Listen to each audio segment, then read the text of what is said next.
She was a voice for the voiceless, a powerful advocate, a relentless activist, a woman warrior, and a survivor of cancer. I am a twice cancer survivor. Here I was, leading all kinds of activism and hadn't done my pap smear. Join us this Sunday at a special time, 2 p.m., as we learn about Hazel Brown's triumph over cervical and colon cancer.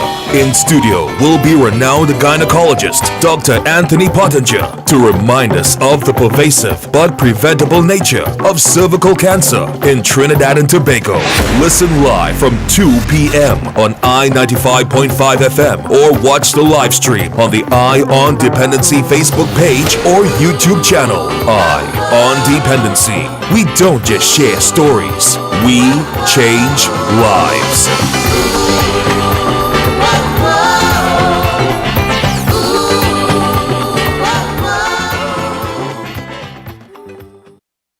Eye on Dependency with Garth and Natasha. Reality radio at its best, where every life is a biography. Sundays at 10 a.m. and exclusively on I-95.5 FM. And streamed live on the Eye on Dependency Facebook page and YouTube channel.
For those of you who joined us on I-95 and online on our Facebook and YouTube streams.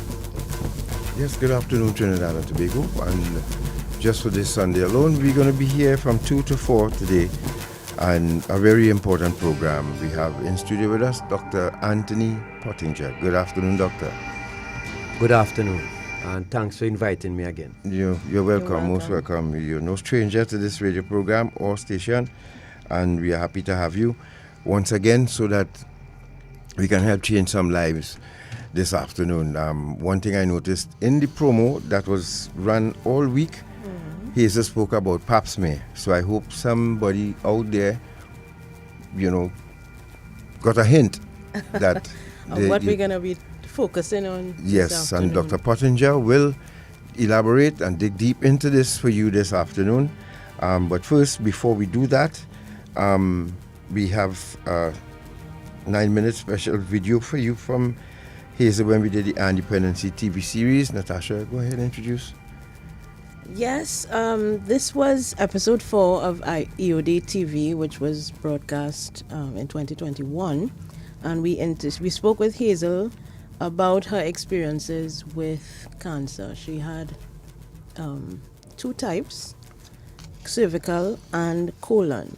I think the experience with the cervical cancer drove her in her usual style to help others and to provide activism around the issues concerning cervical cancer. And she played a pivotal role in terms of the prevention side of it, but also assisting women from across the region, particularly from Guyana, to come to Trinidad for treatment for cervical cancer.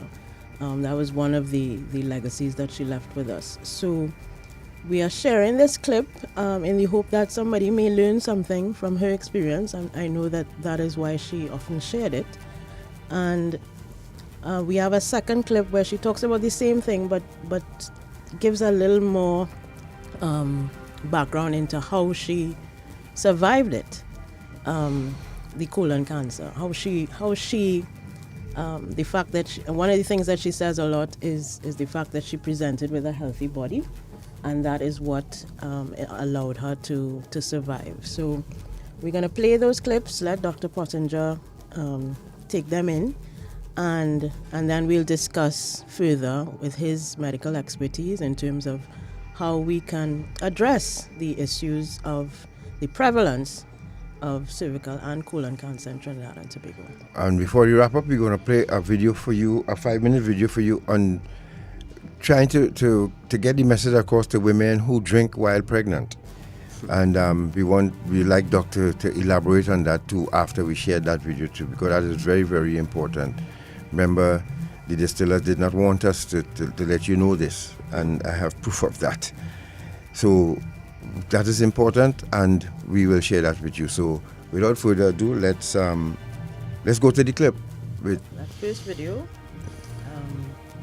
of Hazel Brown on Iron Dependency TV.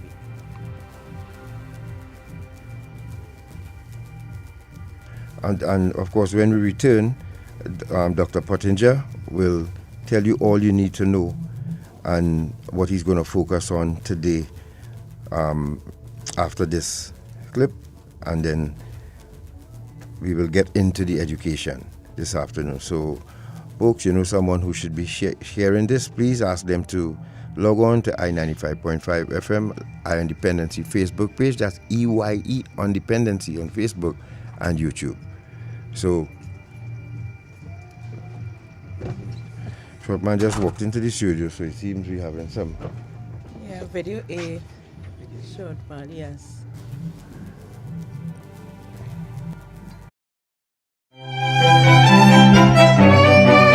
Actually, I survived 2 cancers. The first one was a cervical cancer in 1990, and the second was a colon in 2011.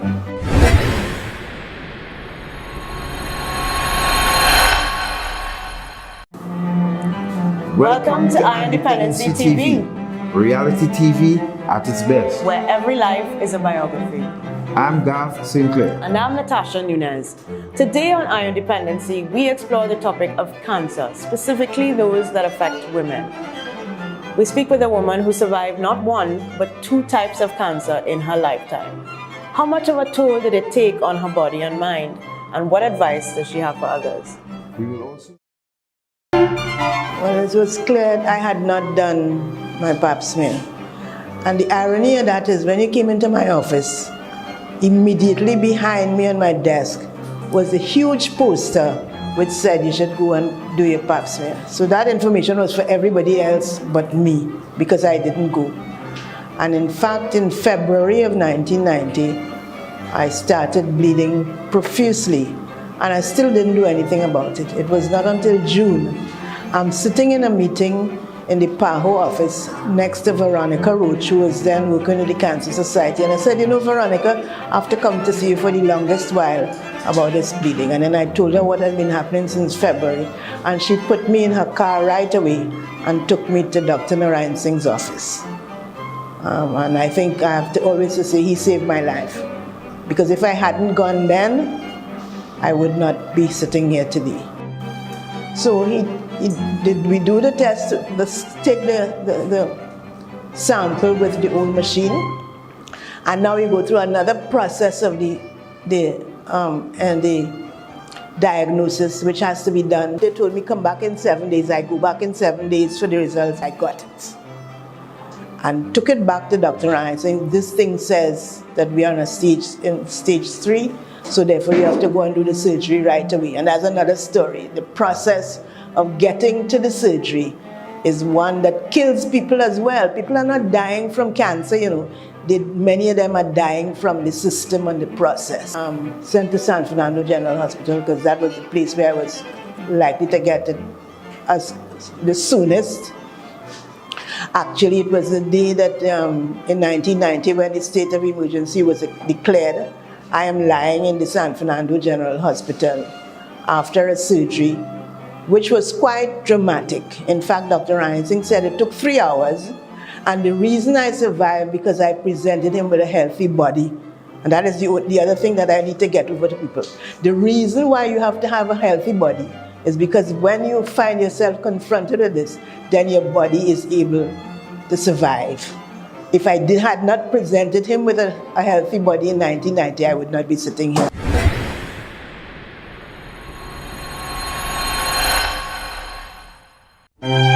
I think I need to start off by saying the service that is offered in St. James Radiotherapy is excellent.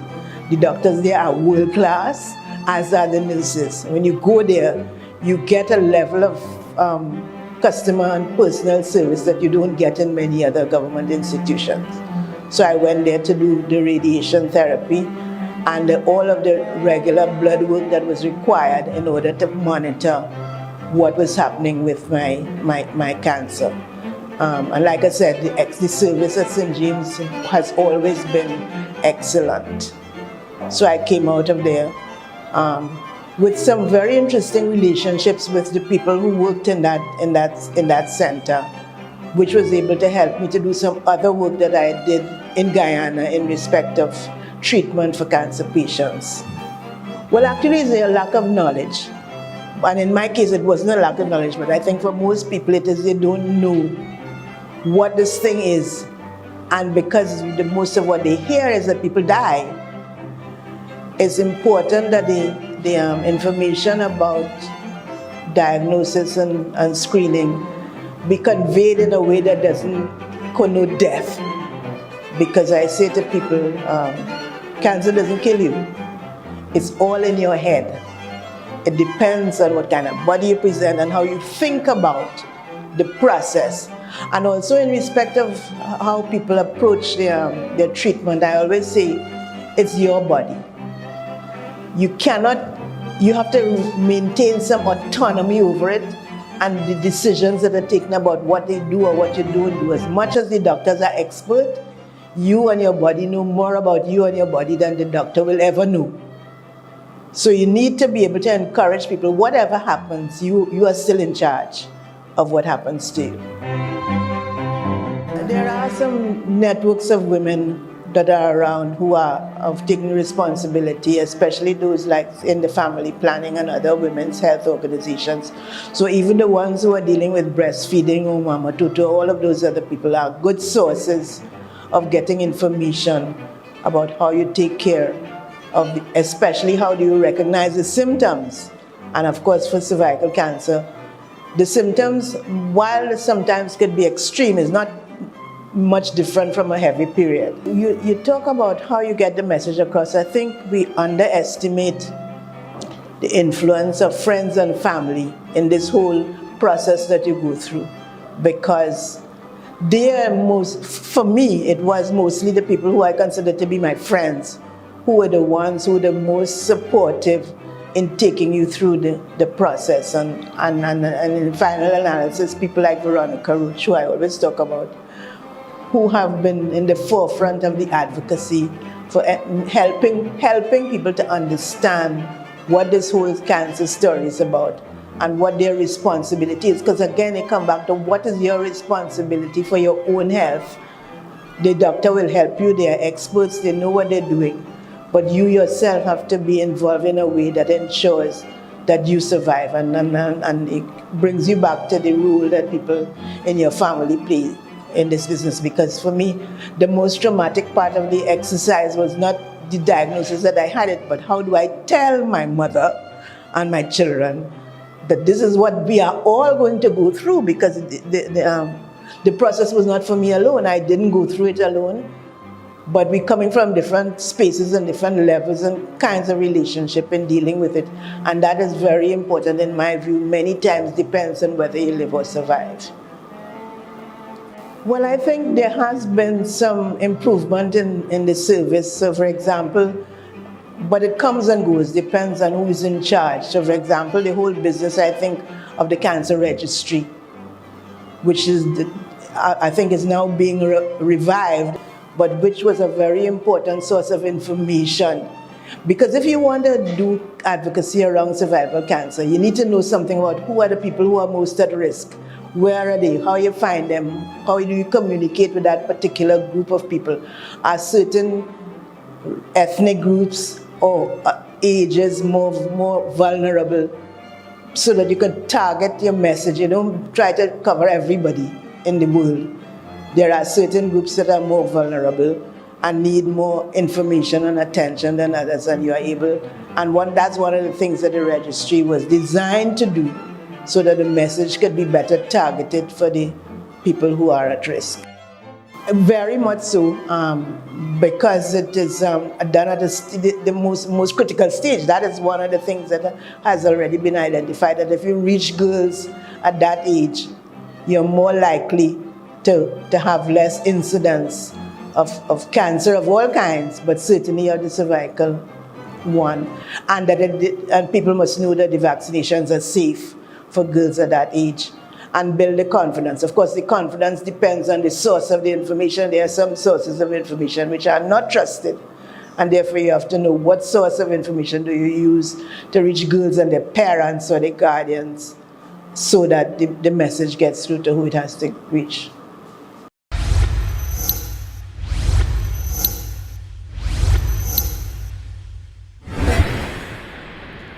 So that piece was taken from our episode on cancers with women from 2021. So before I bring in the good doctor, let me just let you know he has a BSc in Tropical Agriculture from UWI St. Augustine, MMBS, UWI 1989, MRCOG UK, I don't know what that means, 1986, FRCOG UK 2010, and consultant gynecologist since January 2000. Welcome again to our Independency, Doc. Hi, thanks again for inviting me. Now, after listening to that clip, I changed me. I had come to say I would talk about, concentrate on colorectal cancers today, because people hearing my story and what I have to say about cervical cancer all the time. However, but since the video was mainly on cervical cancer, so I will change up, okay? All right. Cervical cancer is due almost 100% to a group of viruses called the human papilloma virus. It's over 100 strains of the virus is identified by now. 30 of those infect the genitoanal region, and 14 of those can cause cervical cancer. However, over 90% of cervical cancer is due to only 4 viruses: HPV 16, 18, 45, and 31.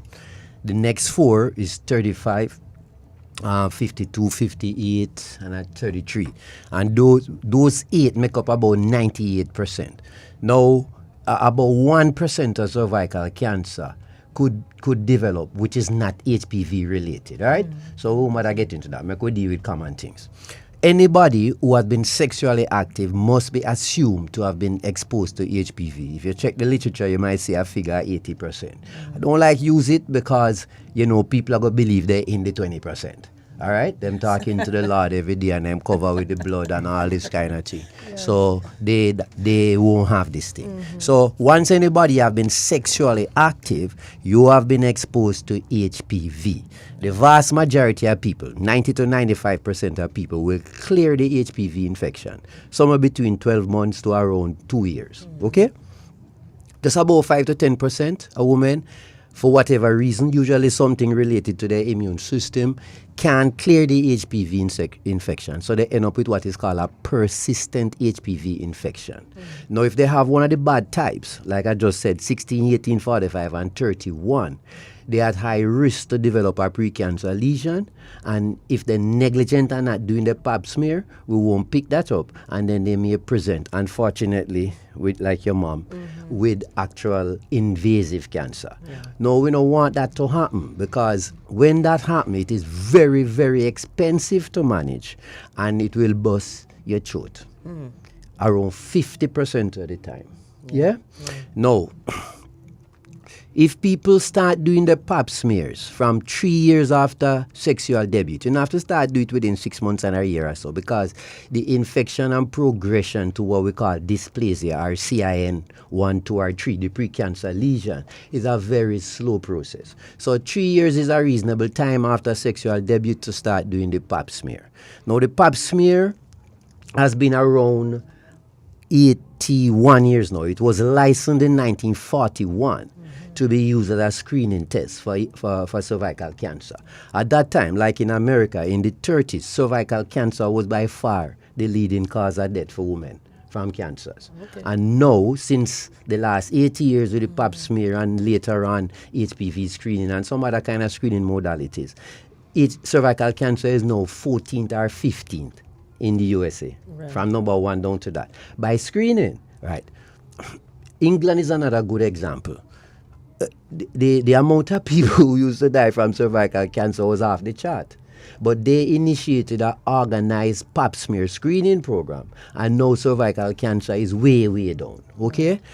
For whatever situation here? No. For whatever reason, basically no third world country, so-called third world country, has been able to organize an effective cervical cancer screening program. Now, from I was a student, everybody know that pap smear should be done, and we're trying to get the vast majority of the population to come and do the pap smear on a fairly regular basis. I used to work at FPA, so you have FPA and Cancer Society and the local health centers and the general hospital. Everybody asking people to do pap smear, but for some reason, it's very reluctant. Women are very reluctant, and it's not just unique to Trinidad. It's all over the place. Okay, it's all over the place. Is that related, you think, to our attitudes towards sex in general, and? Well, I think probably some of it is just people. Like people who come in my office never did a pap smear and have 6, 7, 8, 9 children. Right.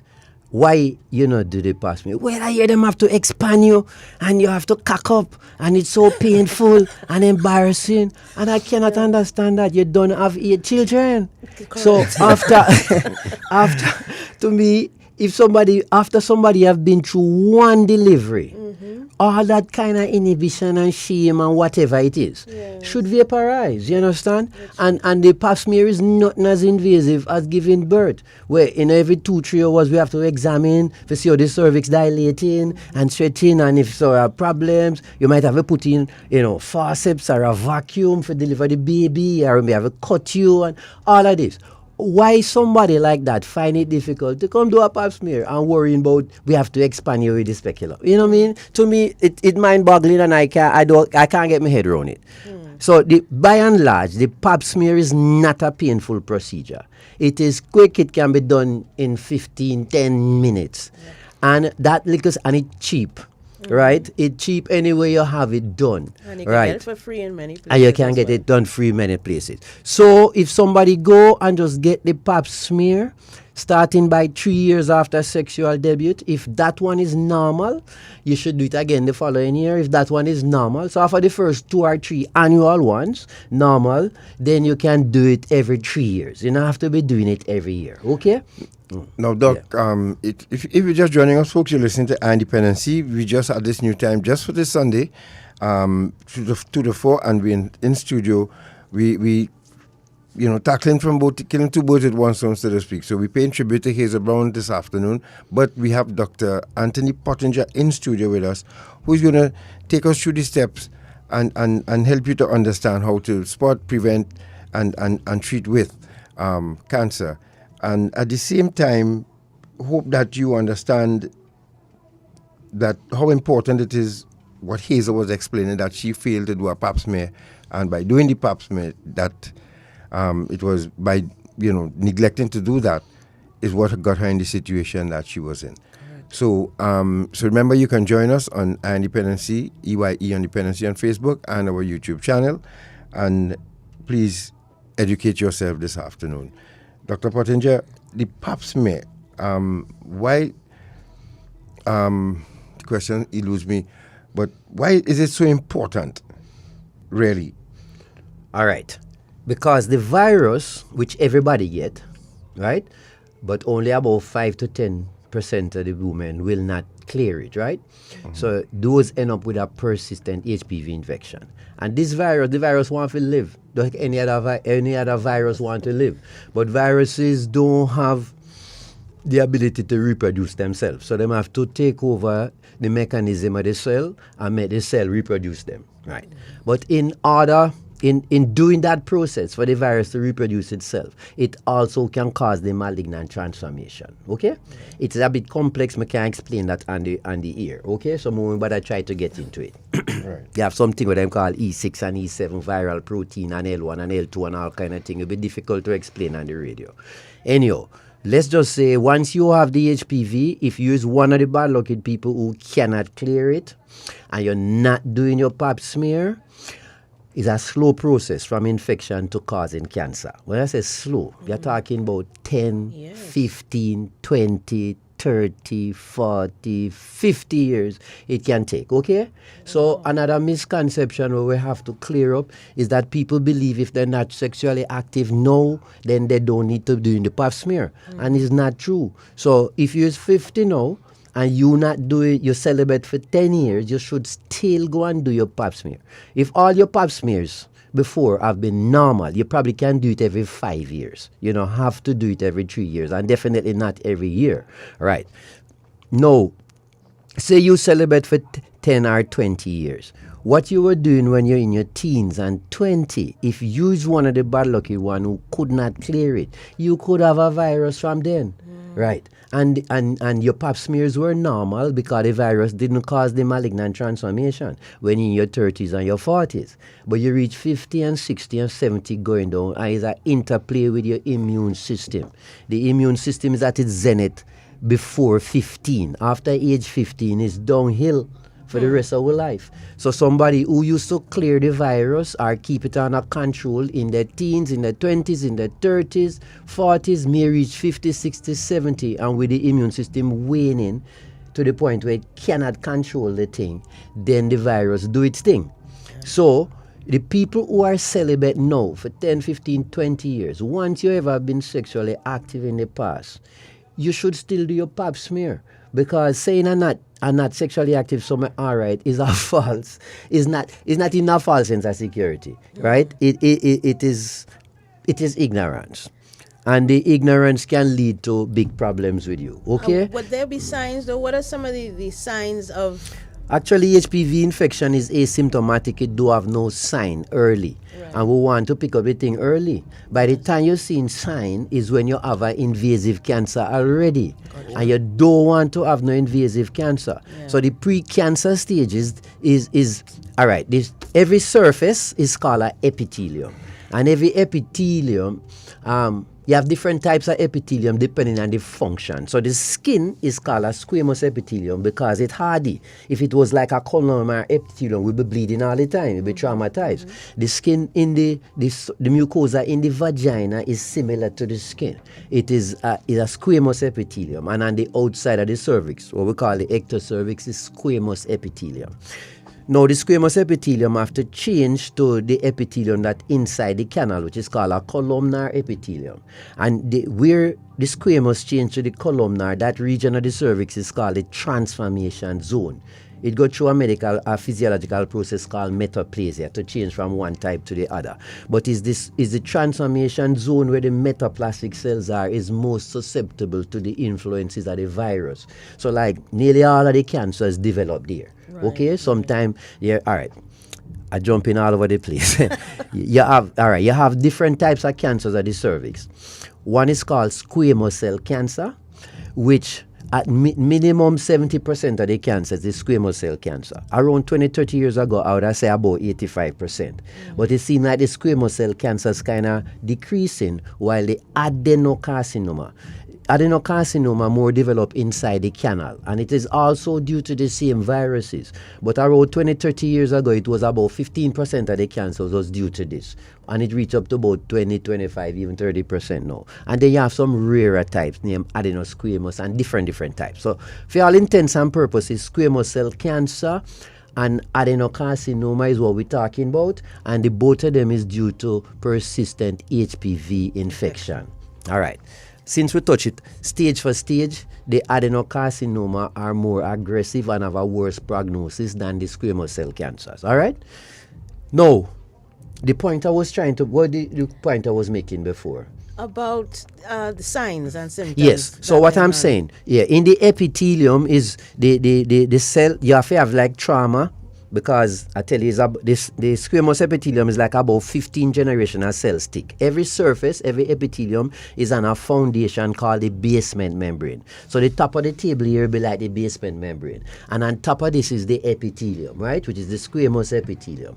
Below the table is what we call the stroma. Below the table have connective tissues, it have muscle and bone and cartilage, it have lymphatic channels, it have blood vessels and all that kind of thing. So if you have the cancers develop, all cancers develop in the epithelium, and until it break through the table, it don't become an invasive cancer. So it's the next misconception. People may have, they will come to me all the time and say they had stage 2 and stage 3 cancer, and I say, you had a hysterectomy? No. You had chemo, you had radiation? No.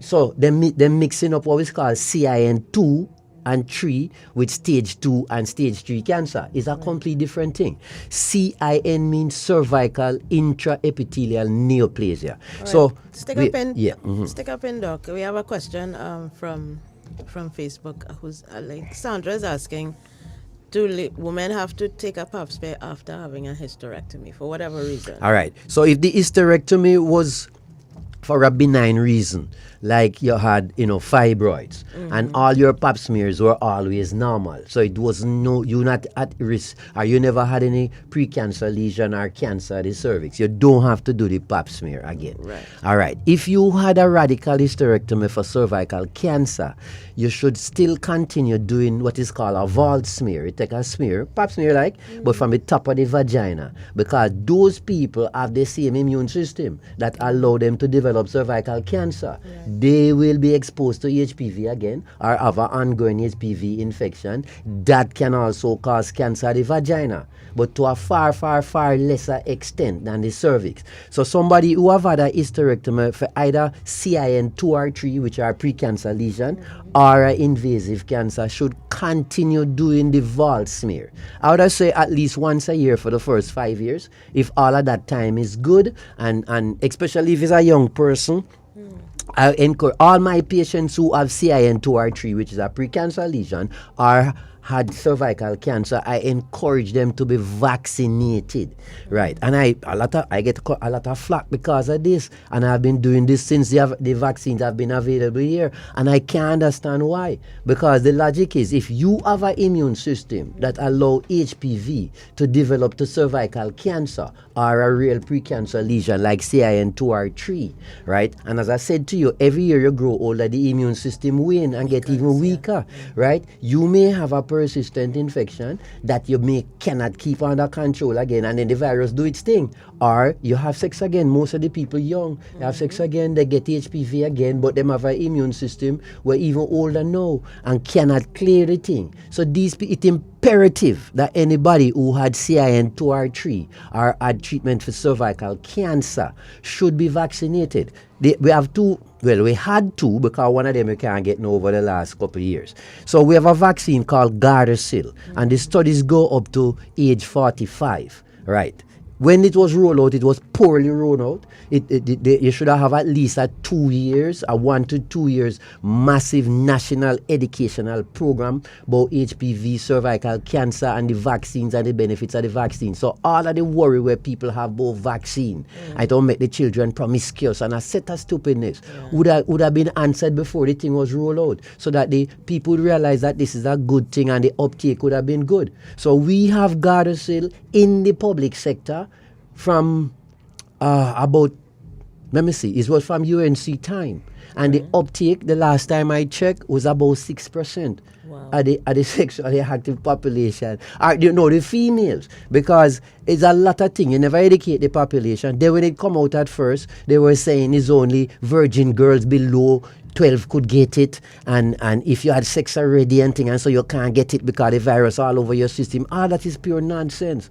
So from then I was saying, every woman up to 45 should have been getting the thing. And in fact, more than that, the boys should have been getting it too, because men are carriers for HPV, right? So if ideally between 9 to 12-year-old, boy and girl, if everybody could be vaccinated, that before they become sexually active and get exposed to HPV, this cancer could be eradicated. It could disappear. You understand? If you're just joining us, you're listening to Dependency. We're going to take a break, And when we come back, we continue. Yeah, we play that second video, and then we'll talk a little more about the treatment aspect, what to do when you get your pap smear results and it's not normal. What is the doctor will take us from there. Yes, and of course you can keep sending your questions to Dependency on Facebook, and of course or the YouTube channel. So we're going to take a break, and when we return, we will continue with Dr. Anthony Pottinger, and Gary will take us to that break right now. And folks, stay with us, this stay with us. You know, Bones, as he's affectionately called, is one of the best in the Caribbean, and you're getting this advice and information for free here today. Free 99. So make use of it. All right, we'll be back. Stay right there. Some of us like to play games of chance, but remember, gaming should be fun, so don't get carried away. Play for a prize, but don't pay the price. Play for fun, but never for keeps. Play smart, but never play all. Winning isn't everything. If you or someone you know needs help, call our gambling addiction hotlines. Rebirth House 24-hour hotline 466-3146 or Serenity Place Empowerment Center for Women 794-7980. An initiative of NLCB and Eye on Dependency. Finally, Welcome Relief comes in the form of a scientific-based program that shows us how to manage through the tough, current challenges. Called Habitalism. It features best-selling author on positivity and happiness, Dr. Tal Ben-Shahar, integrated with the award-winning Intangents methodology of Ross. Visit habitalism.me to register now for this free life-transforming program endorsed by the United Nations established University for Peace. Gifted by Guardian Group. Live easy.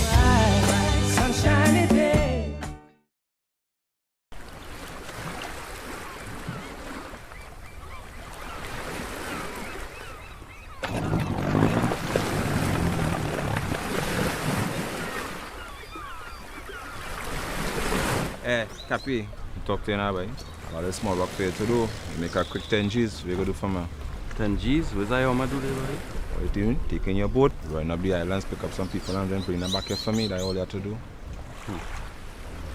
That's something like human trafficking, boy. That's a serious crime. I can't make that. Trafficking in human beings is a serious violation of a person's human rights. It violates a person's right to freedom of movement, freedom of choice, freedom of speech, and freedom of identity. It is a heinous crime which affects local, regional, and international peace and security. A victim of human trafficking is subjected to many types of abuse. The crime destroys a person's dignity and self-worth. Victims often feel hopeless, are suicidal, and are stigmatized in their communities. Child victims are deprived of their rights to education, play, and social interactions. They're essentially robbed of their childhood, and that can never be regained once those years have passed. If we do little or nothing to fight against human trafficking in our country, we can face economic sanctions from international agencies and partners. Our country will be losing money. Doing little or nothing to fight against human trafficking will tarnish our country's international image and, most of all, the value we place on human life. Human trafficking is no respecter of persons.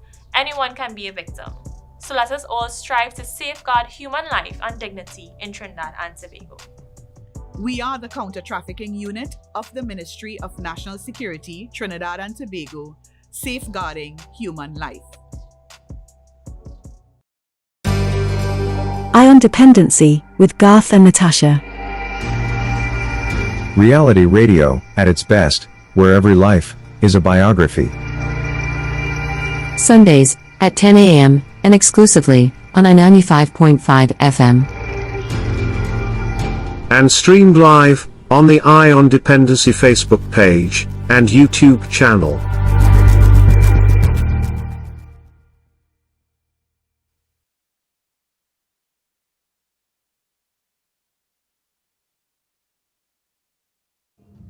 Thank you for staying with us. This is Ion Dependency, and we are doing a tribute this afternoon at our this special time, one and only time, to Hazel Brown, who passed away last week. But in focusing on one aspect of her activism and life's work is looking at the experiences that she had with cervical cancer. And in studio, we have Dr. Anthony Pottinger, who is taking us through some of the important things that we've heard many times before, but it's always useful to hear them again. And I would like us now to go to video B, Shortman. This is a shorter clip where she says a lot of similar things about her diagnosis, but in a slightly different context. This interview is from 2015, and thank you to all of you tuned in online and on the radio. And we have some more questions, I see. Yes. So we'll get to your questions after this short video. Since we're talking about women's health, I know one of the other things that you have really, done a lot of work on is in the area of women and cancer. Yes, because as you know, I am a twice cancer survivor myself. Mm-hmm. My first bout of cancer was in 1990, and a lot of significant things about that. And the message that I always try to use with these stories is, first of all, we have to take care of ourselves. Because here I was, leading all kinds of activism and hadn't done my pap smear. And I'm sitting in the PAHU office on Gillingham Avenue next to Veronica Roach, who was the Cancer Society representative. And I said, Veronica, this is me, June I'm talking about. Since February I have been bleeding, and I have been meaning to come and tell you, February Veronica took me straight up out of the chair, down to Dr. Narayan Singh's office to arrange for the test for me to be done, and in a week I was in the hospital because this was a matter that required immediate surgery. If I had not spoken to Veronica that morning, I don't think I would have been here. My other cancer was much later, and I have to say as well, both of them occurred in periods where I was in tremendous personal stress. Yes. So either you're not looking after yourself, and then you're in stressful situations, and then you end up with cancer. The next one, again, another round of stress. I'm sitting in my office. I've lost about 10 pounds and having all kinds of strange things, but I'm not thinking about it. And the phone rings and Joni Williams is on the phone. Are you in your office? Yes. I'm coming to see you. What is she coming to see me about? She said, I haven't seen you for a long time, so I'll come to see you. I said, well, I'm not feeling so good. In fact, I've lost the weight and something is wrong. She as well picked me up, carried me down the road by the man to do the colonoscopy, and he did it and said, you are facing the second challenge of your life. I said, okay, all right. What we have to do, what we have to do. But again, you see, I'm not taking care of myself, but there are people out there looking out for you, looking after me. Yes. And then you looked after so many women. These women who were from all parts of the Caribbean. All kinds yes, right. Because then I went. Cancer yes, network. I went. Well, of course, with that experience, I was working in a secretariat in Georgetown, and some of my colleagues were involved in the Guyana Cancer Society. And there were two things about the Guyana women with cancer in Guyana is that they didn't have the kind of services that we had in Trinidad. And even though there had been agreement between the two ministries of health, the process of getting them to Trinidad and Tobago for the treatment, and when they come for accommodation and transport back and forth to St. James and all that needed to be organized. So I took on the responsibility for that.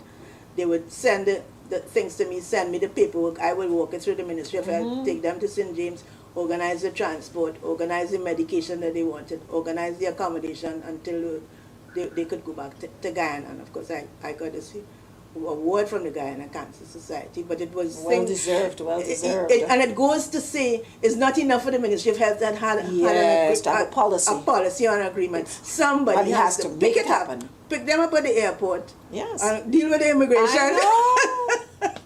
I know. I remember. I would get these calls from Brown, Asher, there's somebody coming. Can you pick them up? Yeah, we need transport. Yes. Right, so that was a little clip of Hazel being interviewed by Asha Cambon, a very good friend of hers from long time, about her cancer experience with cervical cancer and colon cancer. At the end, she talked a little bit about feeling unwell and losing a lot of weight. You want to touch on that as well for us, please? All right. Unlike with cervical cancer, the whole population is at risk for colon cancer. All right? Cervix is just women. Yes. All right? Yes. Or I say women who have been sexually active. Yes. Right, cool. But colon cancer, everybody at risk, okay? And the main risk factor is age. So as we grow older, as I just said previously, the immune system wane. Mm-hmm. And basically all cancers is an interplay with the immune system, right? Yep. Any cell that turning over with skin, in your gut, anywhere you have, as things wear and tear, you have new ones have to form, right? Mm-hmm. So once you have in mitosis, what I mean for the cells to replicate and divide and multiply and things, and so you could get a false copy, right? And that false copy, we call a mutation, that could lead to cancer. I'm trying to be as simple as possible. The immune system usually are supposed to can recognize those abnormal cells and take them out. Mm-hmm. When we're young, that is very efficient, right? As we grow older, it gets less efficient. Mm-hmm. So, by and large, cancers are old people disease, right? And colon cancer is a classic example where the incidence go up after we reach around 50. Mm-hmm. All right. So, if you have no family history at all right, you should start screening for colon cancer. Because like with women, it's breast, cervix, colorectal cancer in that order. Mm-hmm. With men, I think right now it is prostate. No, prostate. Yeah, prostate is by far the first, and then lungs, and then I think it's colorectal after. Right. Now, again, you don't want to wait for no sign and symptoms. But you have sign and symptoms. We have invasive cancer, and it's almost like the horse bolt already. Okay, so screening is important. Now, the gold standard is what your mom just said she had to go and do, colonoscopy, okay? It's not very expensive, but the most uncomfortable thing is the preparation. Because we need to clear the stools out of the rectum and the colon. So when we say colon cancer, we're talking colorectal cancer, okay? Yes. So we need to clear out the stools so that the gastroenterologist or general surgeon, whoever doing the colonoscopy, is a flexible tube with a camera on the end. And they pass it right through. You get little sedation. It can be done in an office setting. So you give you a little injection, a sedative, something probably a Valium, and a painkiller like Petidine. Some people might give you a little smooth muscle relaxant called Buscopan. All right?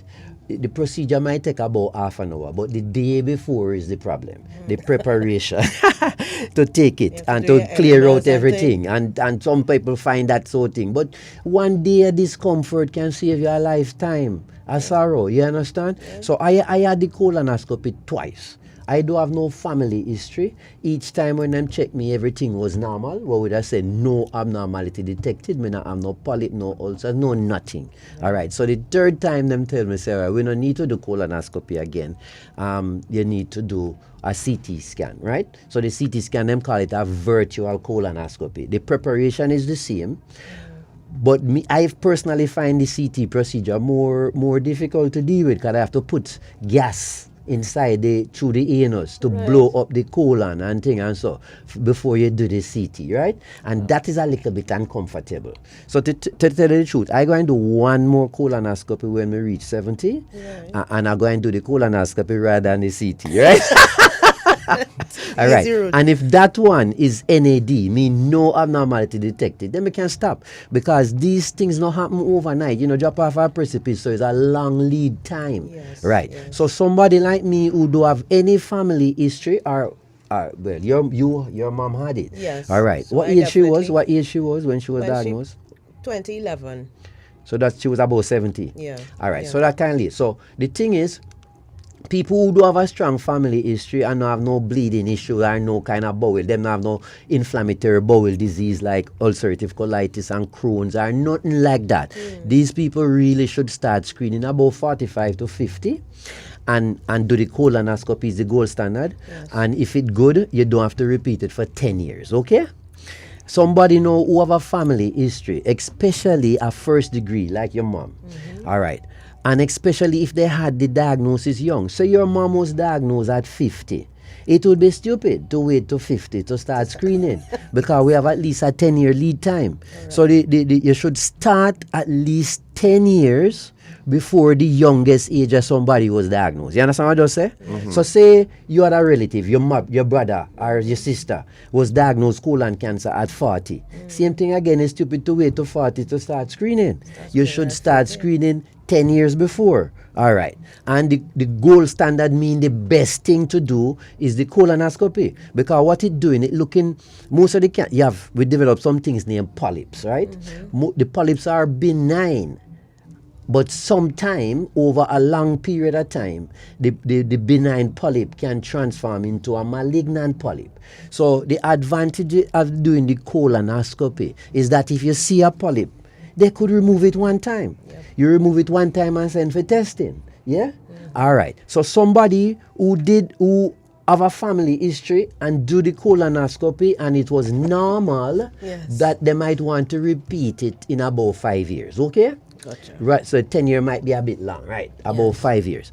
If you do the colonoscopy, you don't have no family history like myself, and you did this first one at 50, and they saw some polyps, remove the polyps, and all of the polyps were benign, somebody like that should still probably have the next one in 5 years, rather than wait for 10 years.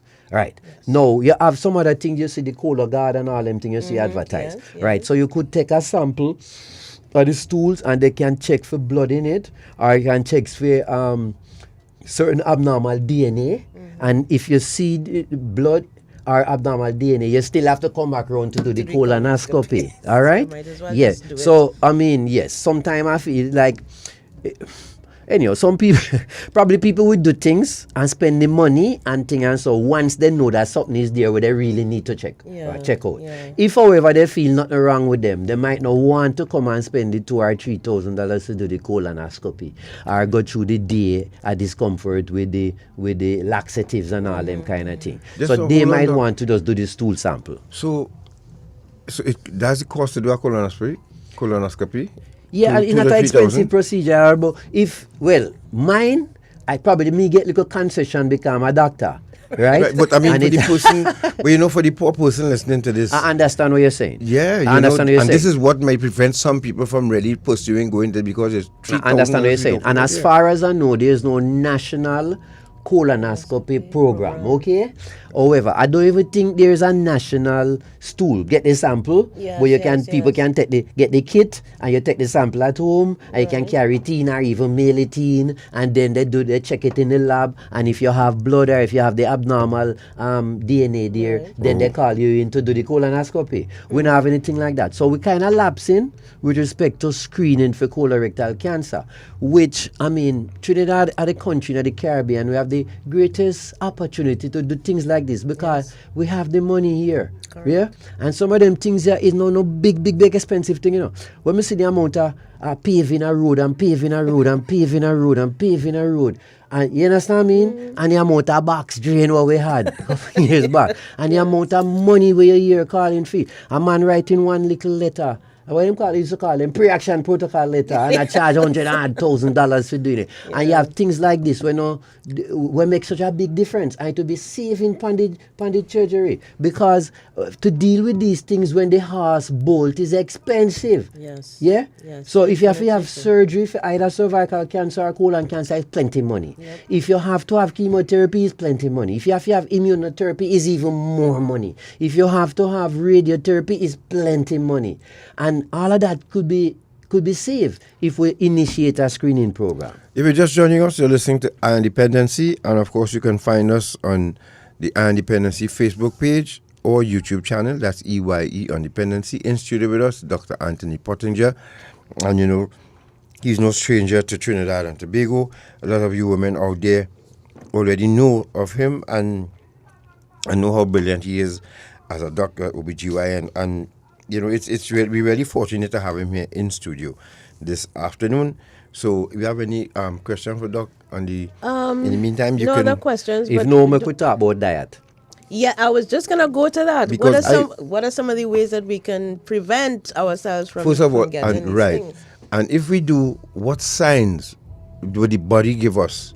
Apart from for women, like Hazel said, it was bleeding for her. Yeah. But what signs, daily signs, the body will start giving us? Before we realize. For colon? Yeah. Well, listen, any cancer, you don't want to get no signs. Correct. You understand? So by that time it lit. It's so lit, yeah. the colon, you could start notice blood in the stools. Mm-hmm. The stools can start to look very tarry and smell very offensive. Because if you're bleeding further up, it is the blood kind of get tarry and things, and so them call that melena. You don't want all of them things, okay? Now you might find your stools coming out very thin like a pencil. So you might have a tumor up there when narrow in the colon, so the stools can come out nice and big. It have to pass through that little thing, right? Now if you have a tumor that narrow in the colon, the stools might have difficulty passing. So if the stool have difficulty passing, the bowel were proximal to the obstruction will start to contract, trying to push the stools past the obstruction. So you might be getting colicky abdominal pain, right? Some kind of thing. So you're getting colicky abdominal pain, you have blood in the stools, the stool coming out pencil thin, it might look black and tarry. All of those are very bad signs. And those are signs of cancer. Yeah. You don't want to have no cancer. So you really should resort to screening, what we just explained. But before we even reach there, a healthy lifestyle.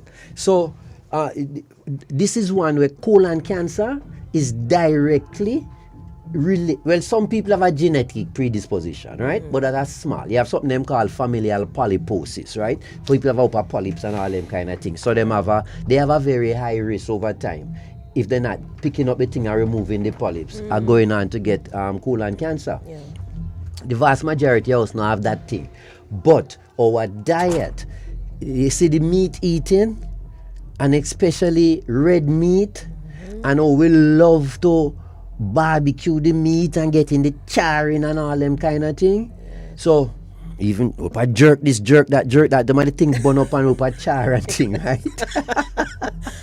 And we love the barbecue. Yes, we don't know what people like to eat pig, you know what I mean, and goat and cow and all them kind of things, and then barbecuing it, right? And it is shown, many studies have shown that meat, and especially when you barbecue it with the char and all that kind of thing, and so it increased the risk significantly for colon cancer by many different mechanisms. We can't get into all of that on the ear because most people not going to understand what I'm saying. However, in the whole process of the cooking those meats and the digestion and things, and so they form somebody what I call the metabolite then at the digestion. All right, that's something what them call like secondary bile salts. And those are carcinogenic. So to the point where some people even saying that red meat is carcinogenic to cause colon cancer. But when you tell people, all right, you like your meat, try to get the meat where now just have feed pan, pen pellets and all them kind of things, and in a not walking about. If it's meat where they call free range, grazing and I eat grass and all that kind of thing, it's a little bit better, right? But it's still not good. Right? Agreed. So Agreed. and even though red meat and processed meat even worse than cooking beef and them things. So the sausage and the balogna, what them used to call them, and bacon and all them kind of things. Them have the highest risk. Then the red meat. But the chicken and the turkey and them things cause a problem too, but that is less. It's not as bad as the red meat, and the red meat not as bad as the processed meat. So red meat is ready, I no. Yeah? Yes. In a literal sense, really, if we could evolve as a species out of eating animals for food, we life would improve big time. Plus the environment would improve. Yes. Because to raise goat and cow and pig and all them kind of thing and chicken, they're adding so much to the methane. We're mashing up the ozone layer and heating up the atmosphere. And so it causing the plant eating up. Let me show you something. The amount of fertilizer, and then even things we're using the insecticide in the animals them for them fatten up fast and thing. And then when we eat the no insecticide, antibiotics. Yes. And the antibiotics, when we eat the meat, you have residual antibiotics in the meat. Correct. And the antibiotics in the meat now killing off our microbiome. You ever hear about the microbiome? Yes. All right. Yes. So all of we, if we have 1 trillion human cells, we probably have about 5 to 10 trillion parasite cells on us. In our gut, in the ears, in our mouth, in the vagina, everywhere. And the vast majority of them is not pathogens, them not doing us harm. Them is what we call commensals. They're helping us. So particularly in the gut, right?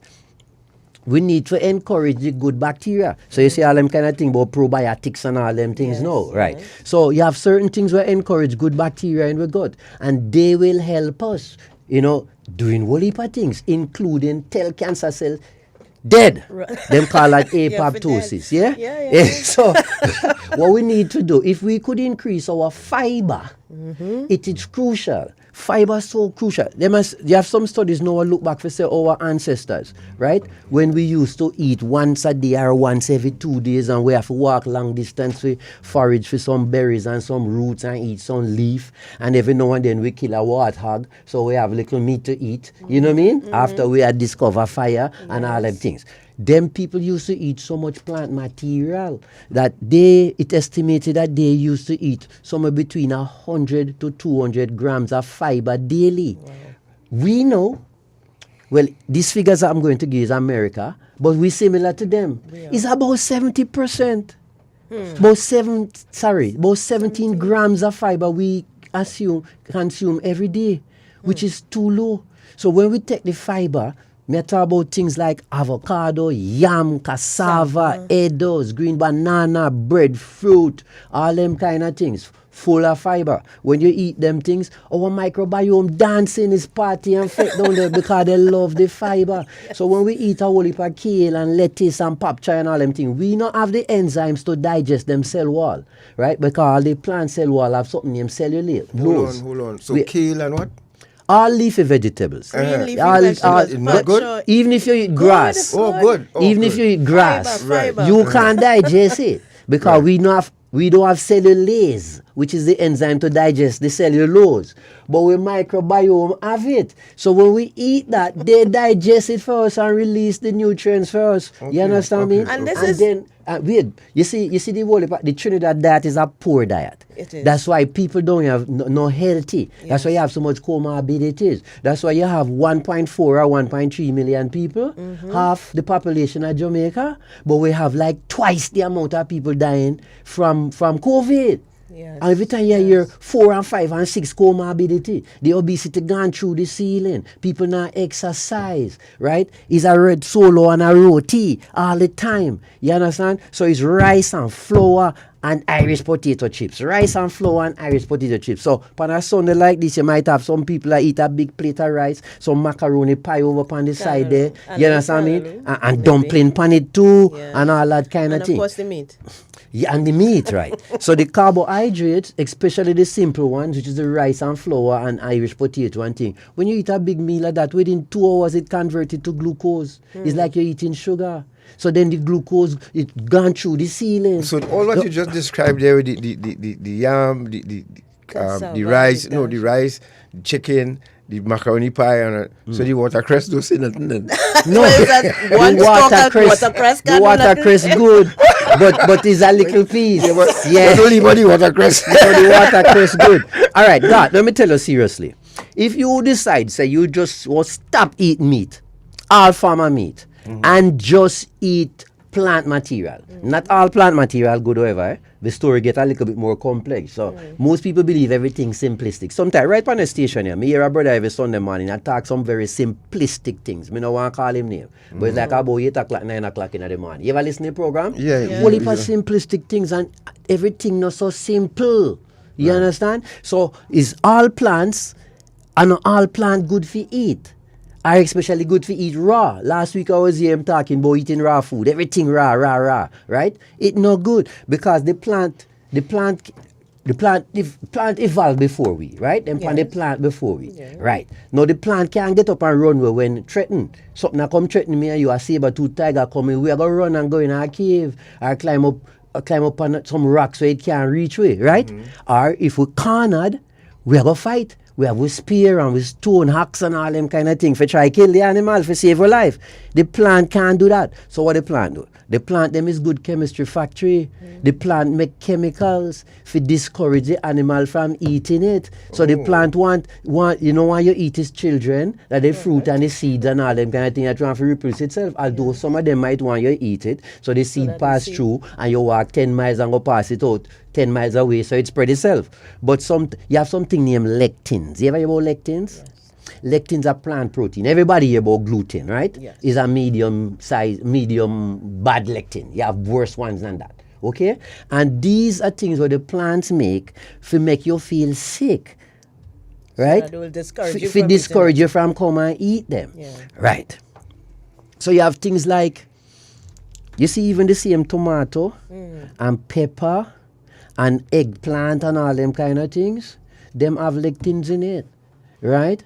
So me not say you can't eat them, but it will be good, like for instance, you see if you can peel off your tomato, because the most of the lectins like in the skin and the seeds, right? Your pepper, skin them and all this kind of thing, it will be a bit better.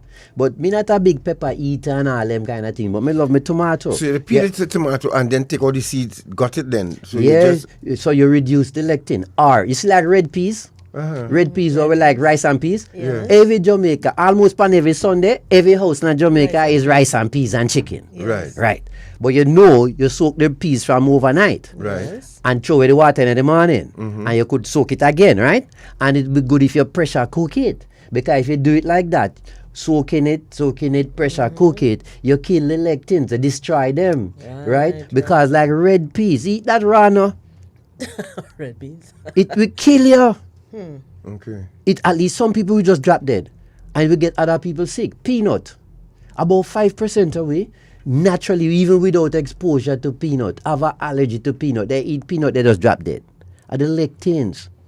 You understand what I mean? So what I'm trying to say, plants better than animals, but not all plants. Right. And we don't want to be eating some of the things raw. If you cook them, especially pressure cooking and them kind of things and so, you can reduce the lectin or destroy them and get rid of them so the thing's safe to eat. Gotcha. If you're just joining us, you're listening to Dependency. And we're not going, it may sound like we're going off track, but we're actually not, because this what the doctor is saying here is part of what Hazel was trying to promote in her work in terms of eating healthily. She wasn't a fast food person, although she was diabetic and hypertensive. But she always advocated the use of the local produce, like the cassava and the the plantain and the dasheen and all of those things. Well, let me tell you something. Because they're more healthy for our bodies and can sustain us and families. It's important. So you see, you should be doing certain things, Yes. Well, you just tell me your mother was diabetic. Yes. She was hypertensive. Yes. She get cervical cancer. Yes. She get colon cancer. Yes. Right? Yes. So let me tell you, you shouldn't be as big as you are. The slim inherit the earth.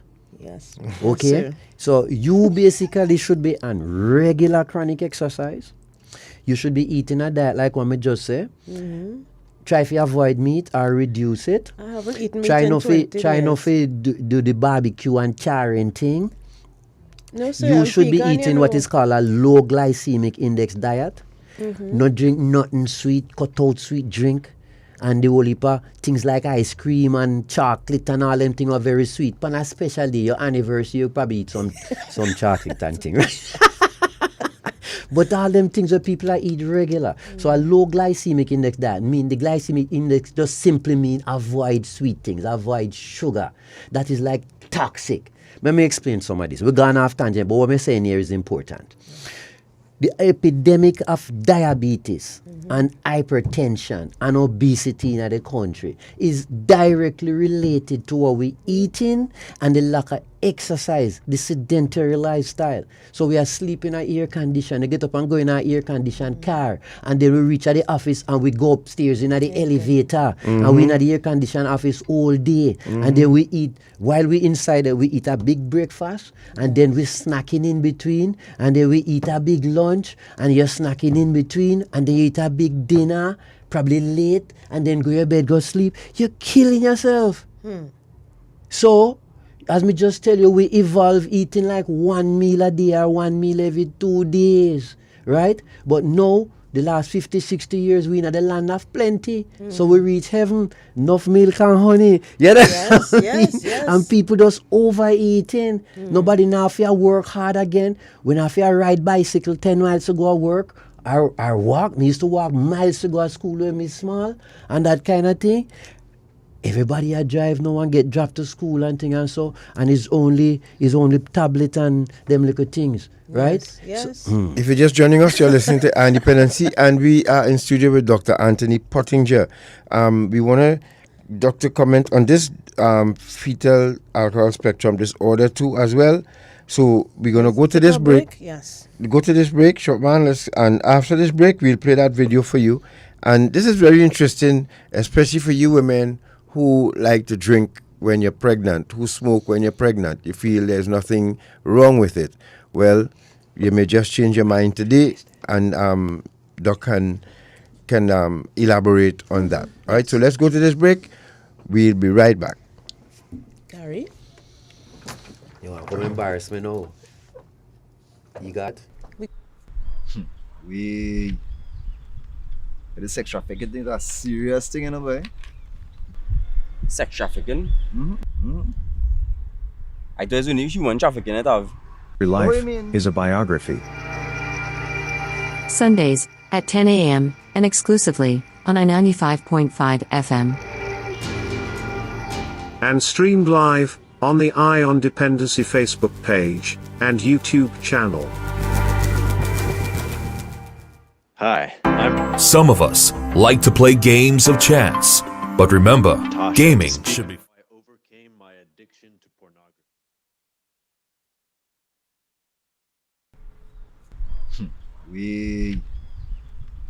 The sex trafficking thing, that's a serious thing in a way. Sex trafficking? I thought it was only human trafficking it have. But what do you mean? No serious thing, boy. Where you get that from? I know about human trafficking, not about sex trafficking. So how can you spot and identify perpetrators and children who are victims of trafficking? Many victims who are children do not look like under 18 years old.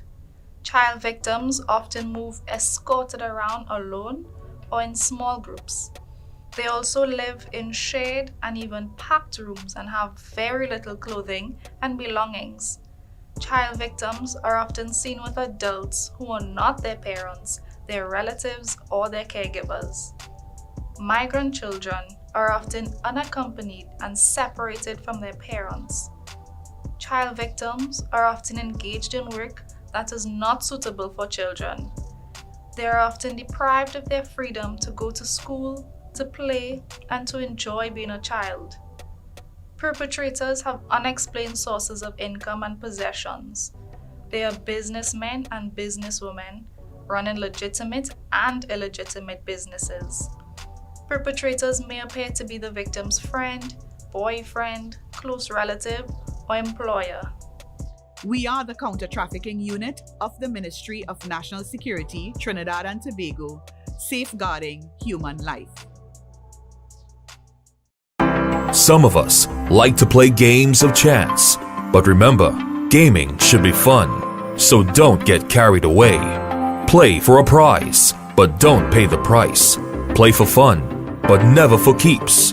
Play smart, but never play all. Winning isn't everything. If you or someone you know needs help, call our gambling addiction hotlines. Rebirth House 24-hour hotline 466-3146 or Serenity Place Empowerment Center for Women 794-7980. An initiative of NLCB and Eye on Dependency. Finally, Welcome Relief comes in the form of a scientific-based program that shows us how to manage through the tough, current challenges. Called Habitalism. It features best-selling author on positivity and happiness, Dr. Tal Ben-Shahar, integrated with the award-winning Intangence methodology of Ross. Visit habitalism.me to register now for this free life-transforming program endorsed by the United Nations established University for Peace. Gifted by Guardian Group. Live easy.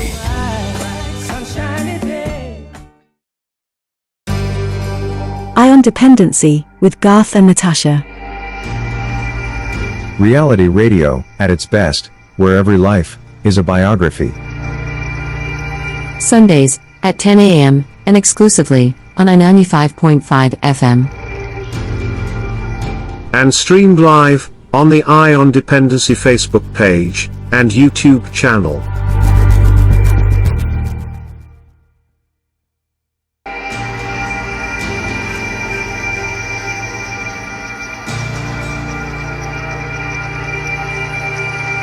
Thank you for staying with us, folks. And we have in studio with us Dr. Anthony Pottinger.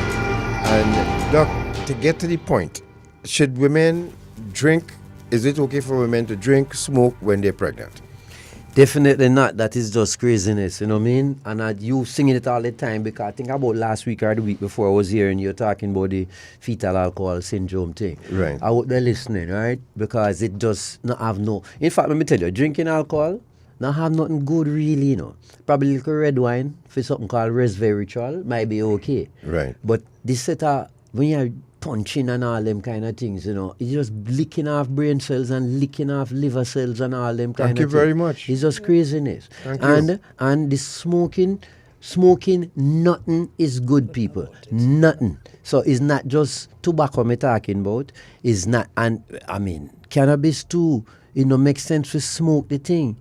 All right? It's almost sacrilegious to be smoking as far as me concerned. Because all of the medicine were inside of the plant. You dry the plant and then you burn it. You destroy 90 to 95% of the medicine. You're getting a little bit of THC absorbed from your lungs, and within 20-30 minutes it hit your brain, cross the blood-brain barrier, and you feel nice for about 2 hours.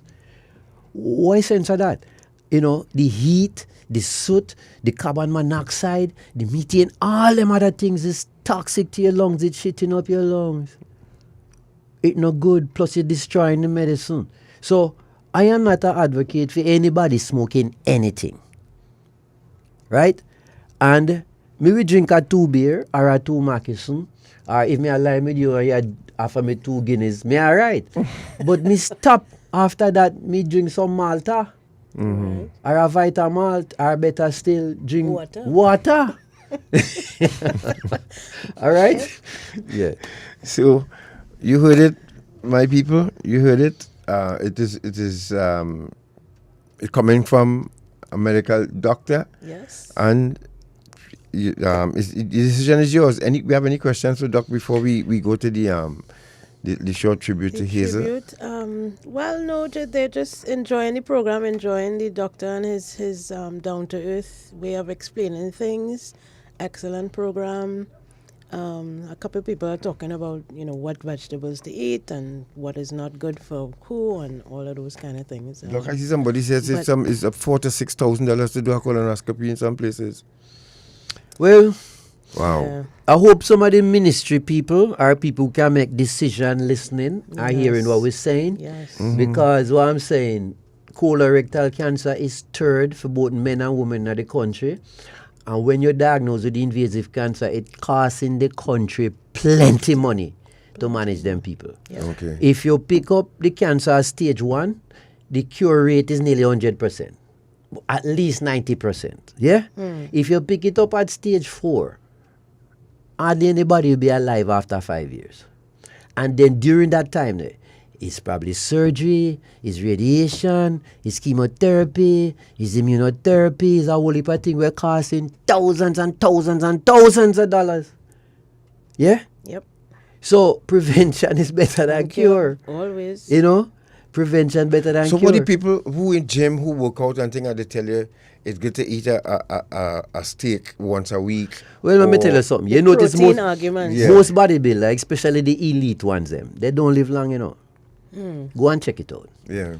Well, We see a video over there where they was showing, him and a whole set more. And you know the video name? R.I.P. Oh, wow. Rest in peace. Yeah. Because you see, there's just, apart from them taking steroids, they're taking growth hormone, some of them taking insulin, and them eating, all the branch chain amino acid thing, powder in every drink, blah, blah, blah. Let me show you, they're killing themselves. Yeah? All right. So creatine if is you not a want good product. all them only thing, me work out seriously, right? But me don't want to look like he, man. You understand me? And me don't want to shrink up my balls. You understand? So No, it's real talk. So the Real thing talk. is, if egg is egg is like a perfect food, it's a superfood, and people fighting against egg. Talking about take out the yolk and this and that. And so it's so much good thing you're throwing away. Right. An egg, especially the yolk, loaded with good. It's like egg have like all of the essential amino acids and all of the fat soluble vitamins and all them kind of thing. The whiter the egg full of albumin, all that kind of thing. So if you really want to build muscles, right, you work out and you need to build the muscle, use only per egg. Right? Me take the egg in liquid form. So basically me eat once a day now. Because me do the intermittent fasting thing. Okay? Okay. And me show you something. If in the morning, the best way to transition into it, we're going off topic, but it's important. If people want to reduce the amount of time they eat and reduce the amount of them the serum insulin up all the time to respond to the glucose where you're putting up every time you eat. You understand? Because maybe just try to explain something. You have some people born mother and father diabetic and things, so them have like a genetic predisposition to get the diabetes. So them probably have from them young what is called insulin resistance. It means the insulin receptor sensitivity is low. So the pancreas, the body try to correct that, nullify that by putting out excess insulin. Walking around with high insulin is not good. So we should do things to bring back up the receptor sensitivity. Those people who have a genetic predisposition are relatively small. The vast majority of us forcing ourselves and pushing ourselves into insulin resistance by eating too much and eating too frequently.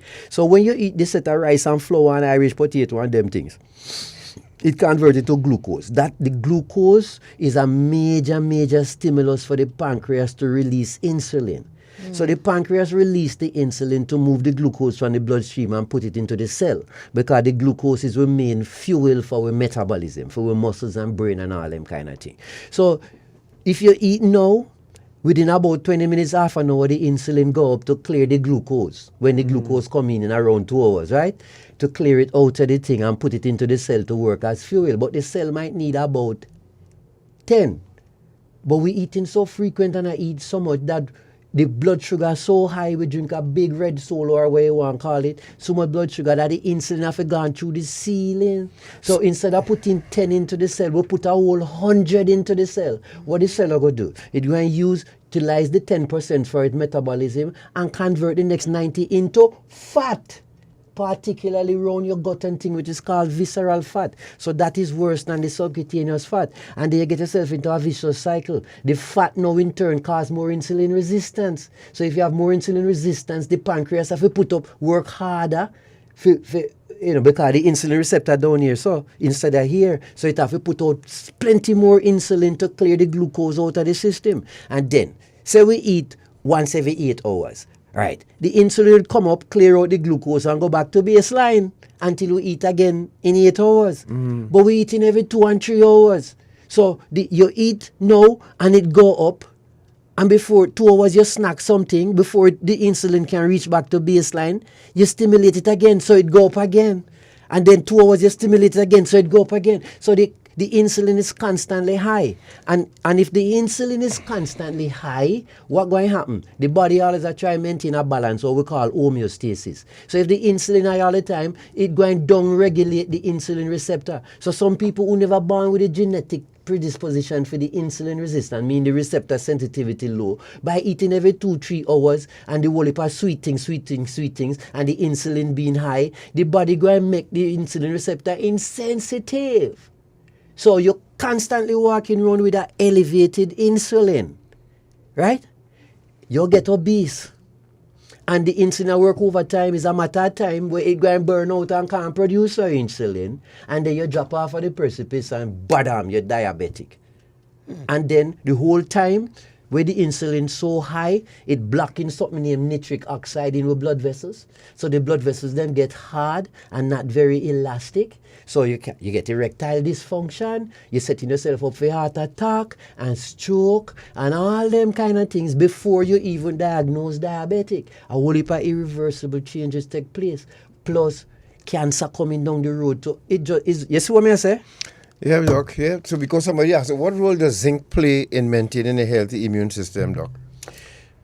I would say it good offhand as a simple answer if I'm forced to be answered, but that does one little thing. You see this thing where I look for a molecule or something for boost the immune system is not good.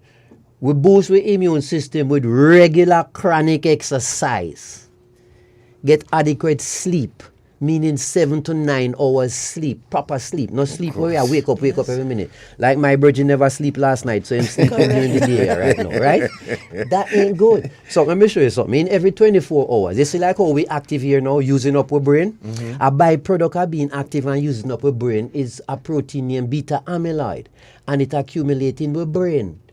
And it's when we sleeping properly and get it. Sleep of what we call stage 1, 2, 3, and 4. But when we in proper sleep, the brain like have a storage system will clear out the beta amyloid. So it would be nice if 16 hours we are awake and working and thing, 8 hours we sleeping and clear out the beta amyloid. But that ain't happening because some people get 2 and 3 and 4 hours sleep, and some are lie down in the bed and can't fall asleep, and them have the TV on, and them have to look on the tablet and the phone. Every minute a little ding come, and the light on the phone and the computer simulate the sun. So we pineal gland now get confused and believe it's daytime because we evolve in the tropics with roughly 12 hours of darkness and 12 hours of light, right? Yes. So when we go now and we extend the light thing to 22 hours, right? The pineal gland now secrete no melatonin for we sleep because it believes it's the sun. It's still up. It's still daylight. You understand? So lock off the TV, lock off the computer, now look on your cell phone, get the kind of thing that we can shut out the street light. If you have a air condition, set it at around 20 or 22, so it's cooler, you fall asleep and you can sleep properly through the night. All right, if you have difficulty falling asleep or sleeping through the night, you can also draw for your cannabis oil. Right. Take it at around 9 o'clock, right? And turn off the things there and you just lie down. It not going to force you into sleep. Turn off the TV so you not stimulate the thing and thing. And you take your cannabis oil and by 10 o'clock you fall off to sleep. And you go sleep for a good 8 hours. You get up 6 o'clock in the morning fresh and feel like Wonder Woman and Superman. But Doc, I go to bed at 12:30 and I wake up at 5. No, you are kill yourself, boss. Yes, Trust me. tell him, I'm going to tell you please. something. When you do that, the beta amyloid accumulate because you're not clearing it out every 24 hours. And once it reach a critical mass, it will start damage your brain. So it's Alzheimer's coming down the pipe and it's Parkinson's coming down the pipe. And you can't remember your wife. Me want to live to 100 with my mind intact, healthy, moving by my own speed. So what you suggest then? So, how if I go to bed at 10, Doc, I am guaranteeing you I will be up by 11:30. Don't get out the bed. 12. Just close your eye again. Well, let me just tell you what to do, you know. Let me just tell you what to do. All right? Shut down all of the gadgets, them, right? Turn off the TV. Shut out the street light. Dark room, yeah. Set the air condition at around 20 to 22. Take your cannabis oil at about 9 o'clock. Boss man, I'm telling you, you're not going to get up 2 o'clock. Okay? All right, I'm going to try because I mean, and when I say get up 5:30, I talking about the exercise, you know. Well, if you get up 5:30 for exercise, you need to be sleeping by about 9:30. So you get your 8 hours. Thank you very much. Wow. Let me show you something. If me even have big surgery, like tomorrow morning, me have big surgery from 8 o'clock. Right. Once you take the oil orally, right, you're going to have sedation for about 6 to 8 hours. So if me up 12 o'clock tonight and me need to be operating 8 o'clock, me have to get up by about 6, right? Get at the hospital and make sure it's everything ready. So I go 6 hours me go get. So what me do is just half my usual dose. Right? So you say me take a meal at 9 o'clock so that me sleep between 10 to 6. And it reach 12 o'clock, me not go take the meal. Me might take half a meal. Still get me 6 hours proper sleep. You understand me? Yes. Before me come deal with business the next morning. I'm starting to get worried, but all right. Before you go, Garth, as we start to wind down this afternoon's program, we just wanted to share some pieces of tribute to Hazel Brown. Doc, you ever met Hazel? We were just saying off air. And know her and see her from a distance, and sometimes we in the same space, like when all you had your 15-year thing, sort of thing. But me never, you see, like Asha who was just interviewed, me know Asha well. Right.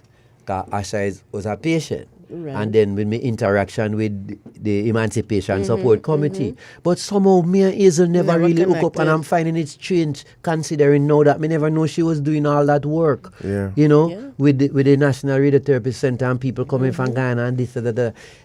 Me never know about it. Even though me see patients from Ghana. All right? Mainly cervical cancer.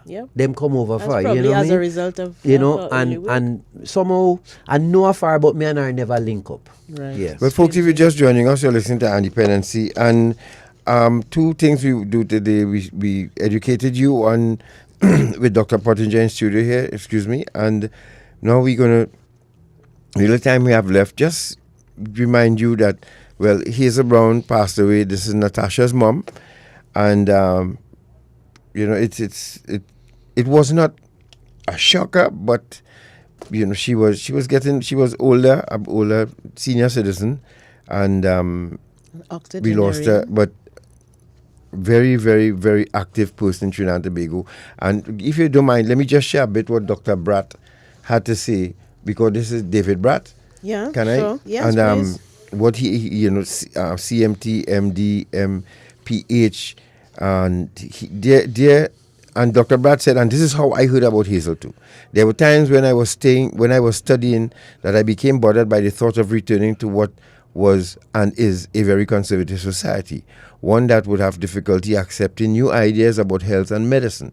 I decided to look for potential allies. I began hitting the magazine stacks in medical library, checking for articles about TNT, about children and public health and nutrition and feminism and environment and social contracts and so on. And having no contacts at home except for those who thought a doctor was a serious man in a suit and tie driving a car, I figured I might find something published. He found nothing, nada. He searched for weeks, and then someone dropped a magazine for him about something called, when he saw out there, something called the Housewives Association of Trinidad and Tobago.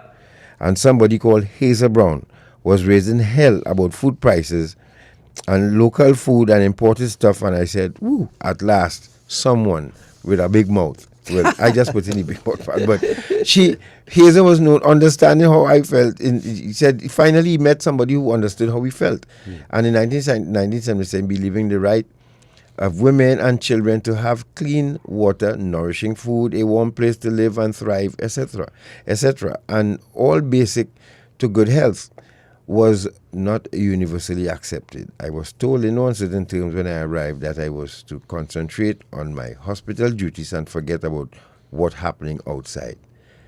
But he went on to say, for me, this is Hazel Brown's legacy was part and parcel of the 1970s grassroots movement, the starting point of organized social activism that resulted in the establishment of most of the NGOs in Trinidad and Tobago, Rape Crisis Center in 1984, the TNT Coalition Against Domestic Violence in 1988, CAFRA in 1991, ALTA in 1992.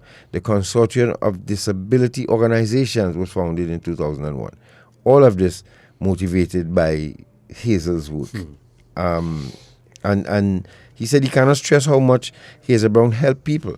Just knowing that she was around and assertively around too was encouraging. She was aware and would support me in just about everything I said. I also knew I could depend on her to talk to me in plain, practical terms when she did not agree with me. She was never vindictive or petty. I will never, that line hit me real hard. She was never vindictive or petty. And, you know, and vindictive and pettiness runs through the bloodlines of Trinidad and Tobago. Let's admit that. And there are very few people I could tell you who are not vindictive and petty and who can take a criticism just as much as they could give.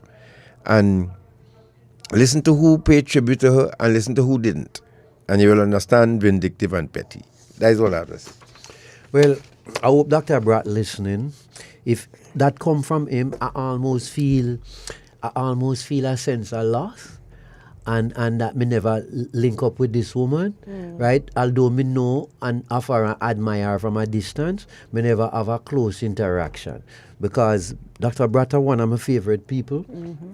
I hope he listening. Me know if me ever telling this before, but I admire him immensely.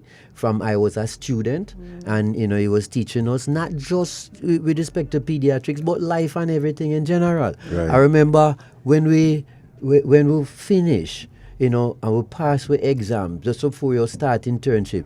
Dr. Brad carried me and 4 others. One of them has passed on now to cricket wicket. That's the first time we go cricket wicket. Yeah, and we had a nice time at cricket wicket. And I remember him talk to us about what kind of doctor we should be and this and that. So you have to be doctor before businessman or anything else. So Dr. Brad, thank you very much for what you have done for me. And also my children, you might not remember the things, I might remember everything. And now my grandchildren.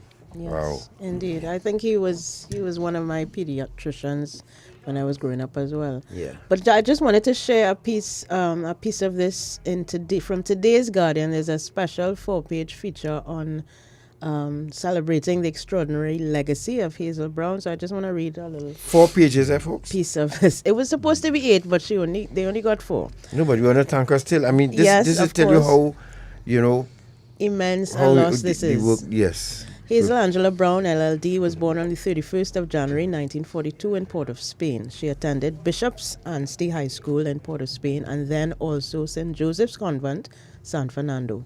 She was born into a family that knew the importance of being involved in community work.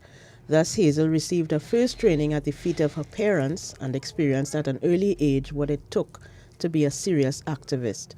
Most people in Trinidad and Tobago will remember Hazel for HAT, the Housewives Association of Trinidad and Tobago, which she formed in 1971 with the aim of raising awareness about consumer rights.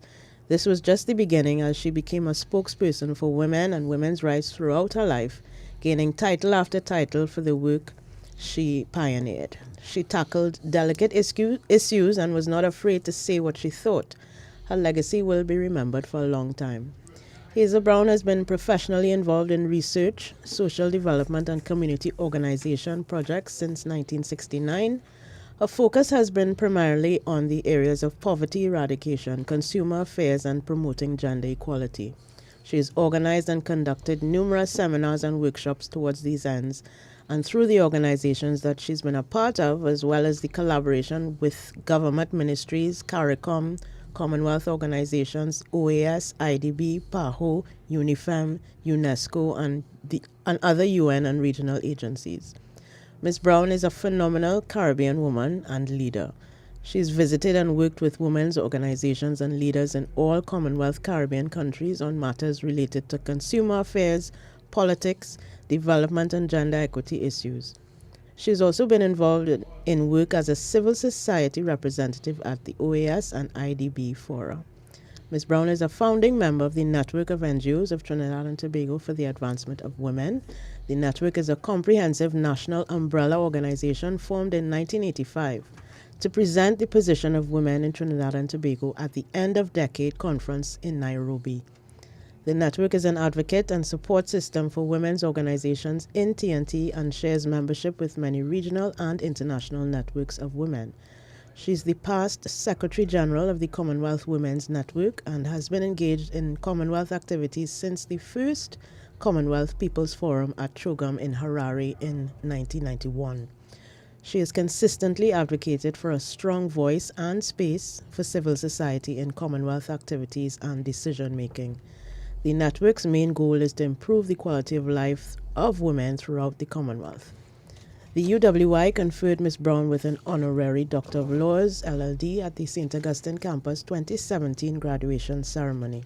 She delivered a most memorable speech at the graduation ceremony, sharing, and this is a quote, "My greatest disappointment during my years of advocacy has been the lack of consistent, purposeful organizing by people like yourselves in this room in areas of active citizenship. There's much talk, but there's not enough of the necessary action that is required around advocacy for social justice. This necessary action," she said, "goes far beyond volunteering. Rather, people must get up, stand up, and speak up for gender justice and cultivate a gender-sensitive approach in every area of life to achieve an equitable and just society." Thank you very much, Natasha. And Doc, we apart from because of Hazel, you hear this morning too, this afternoon too as well, and people asking for a part 2 to deal with diet, and Beverly and Cruikshank saying that she can share her story. Yes, I Beverly. Right, she said. I hope you don't mind. Beverly is one of the first persons who I dealt with.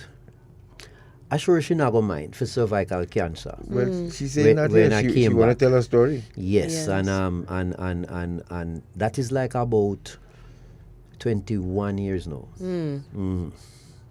And so, folks, you can open up the lines for before you go 6223937. Gary, but in the meantime, Gary, could you play that coming soon clip for us next week Sunday on Independence? Stay tuned to hear this. And we have a very interesting program coming up for you, dealing with men and women, but more so men who purchase commercial sex. And we have a gentleman who is going to speak about his addiction to pornography. Let's just play the clip, Gary. Hi, I'm Noah Church. I'll be on Eye on Dependency with Garth and Natasha to speak of how I overcame my addiction to pornography. You'll learn a lot from my experience, so don't miss it.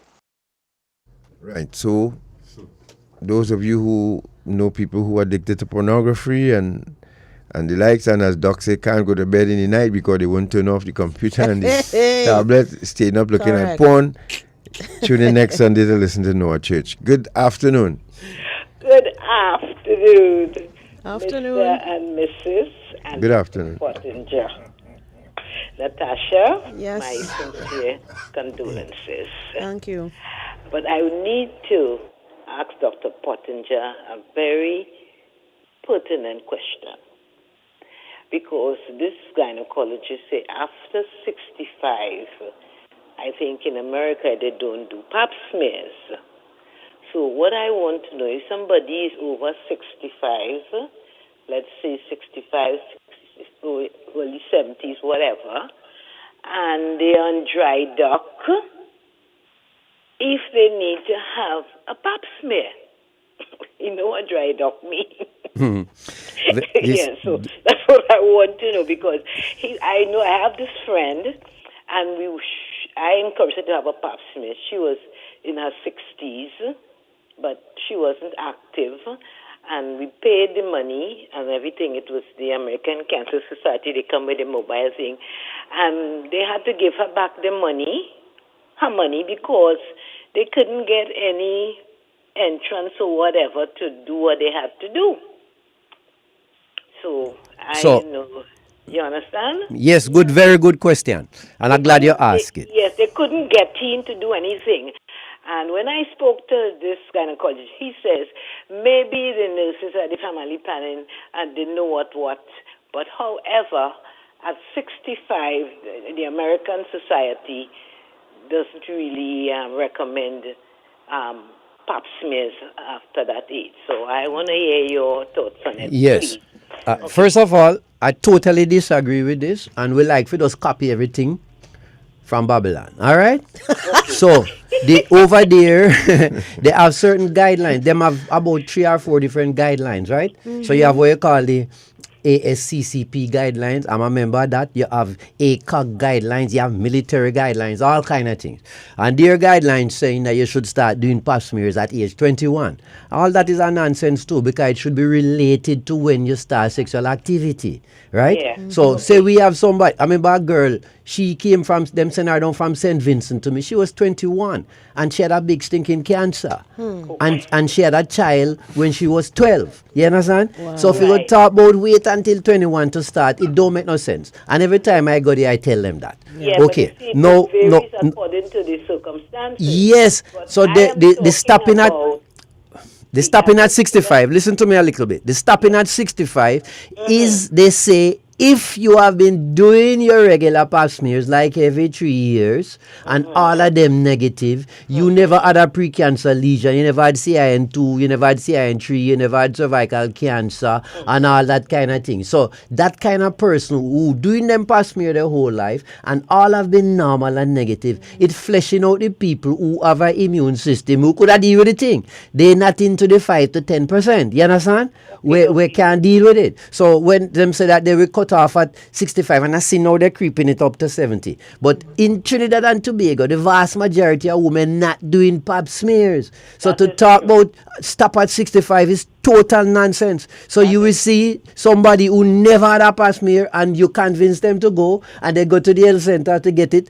You say, you're 65, we're not doing it. It's nonsense. Because I have operated on 196-year-old, 295-year-old, plenty in the 80s with invasive cervical cancer.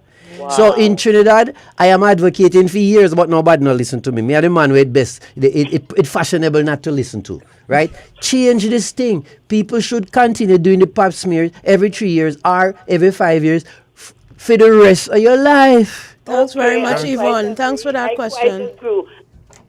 Thank you. 6223927. Doc, somebody want to know where you can get cannabis oil?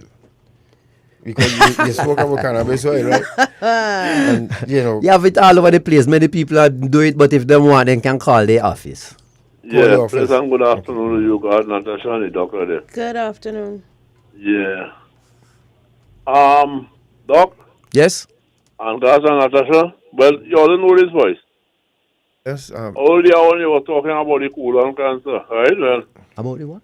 I bury my son. Oh. Just a couple, just a little earlier last Monday. He died from colon cancer. 30, just what was his age? 32. 32. 32. Alright? He never smoked, he never drink. He always exercising, he always swimming, running, riding bicycle. You know? What about him like to eat red meat and roasting and plenty barbecue things and all them things? And plenty sausage and what them call them other thing there? Bacon. Bacon and all them things. Eh? I ain't sure about the sausage part, but I know he would have eaten a lot of things like meat and so on. You know? All right. So anybody, he's the first person in the family that has been diagnosed with colon cancer? With colon cancer. He's the first person. His grandfather, right? His grandfather, his maternal grandfather died from cancer in the prostate cancer. Not related, but so he's the first person died from colorectal cancer. Yeah. All right. So if you have if you have siblings, sisters and brothers and thing, right? Yeah. they should start screening because he died at 32. They should probably start screening. When I was say start at 20, but at least 30, and try to do the things them that I say. Try to cut out the meat, eat more vegetables. Try to stay away from any of them processed food, the sausage and bacon and ham and all them kind of things. Stay away from it. All right, and try to, I just say, exercise. He was doing the exercise and all them other type of thing. All the exercise, and always swimming, running. So I really it's unfortunate to hear this because he was doing most of the good things, but the additional thing is increase the fiber. The other people must eat plenty fiber. Eat plenty fiber, ground provision, avocado. Have avocado every day, full of fiber. Yeah. Okay. Okay. Thanks. 6223937. Good afternoon. Good afternoon. Hi, good afternoon. Hi. So you could talk Hi, to the good doc. afternoon to each and every one there. I'm going to try to make this as quick as possible. To the doc, I want to find out if it is that, okay, let me just say, I have been doing a pap smear since from 2013, but I only stopped around 2018 because the doc who I was going by at the time said that, well, since you're doing it and everything is negative, you don't really have to do a pap smear every year, right?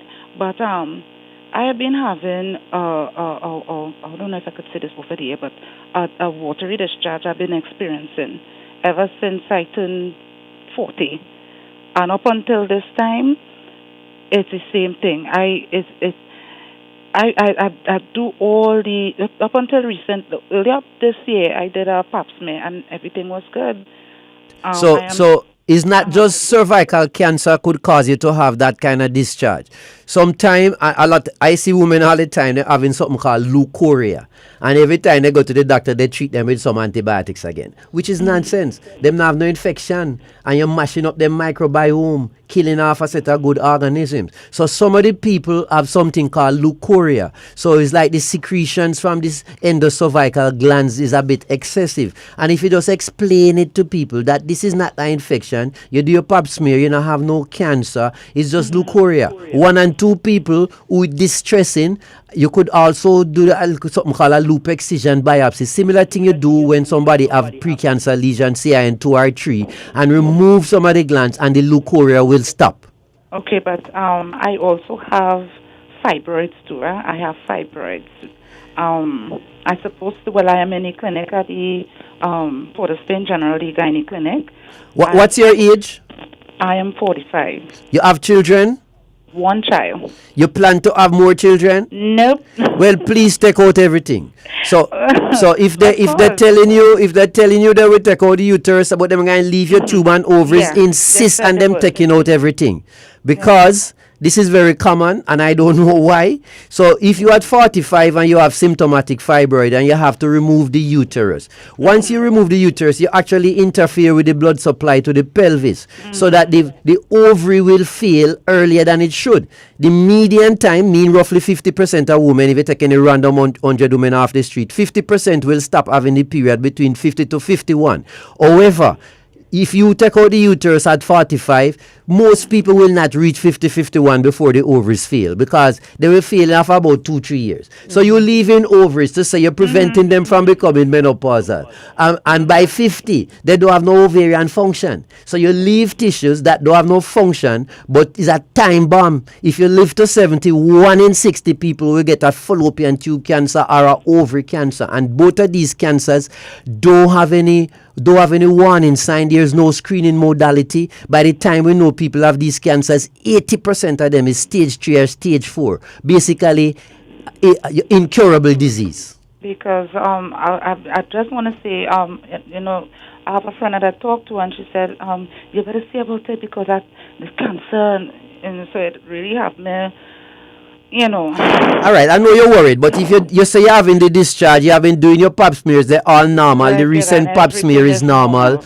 But if you're having pain and excessive bleeding and getting anemic and things from the fibroids, please take out everything. Yeah. All right, insist on it. Yeah. And if you tell them to take out everything and they still go and just take out the uterus and leave the ovary and thing, make real stink over it. Thank you All so right. much. Bye-bye. All right, 6223937. Remember, folks, too, remember we're paying tribute to Hazel this evening, this afternoon, and Hazel will be going home on Tuesday at 10 o'clock downtown Cathedral, right? Yes. Natasha? Yeah. Manu, what's happening? Good afternoon, Natasha. Good and afternoon. Dr. Pottinger, the boss of the year, man. Thank you so much. I used to listen to you all the time, and I always find. But doctor, Yes. I've been diagnosed with prostate problem. Right. What? Cancer or BPH? But they never tell you anything. All they do is take out a catheter and push in a catheter all the time for the past 2.5 years. Oh, you must say have BPH, so you're getting stoppage of water. Well, I stopped urinating for a while, and then they put in this catheter. All right, I understand. But did they biopsy and tell you that you don't have a cancer?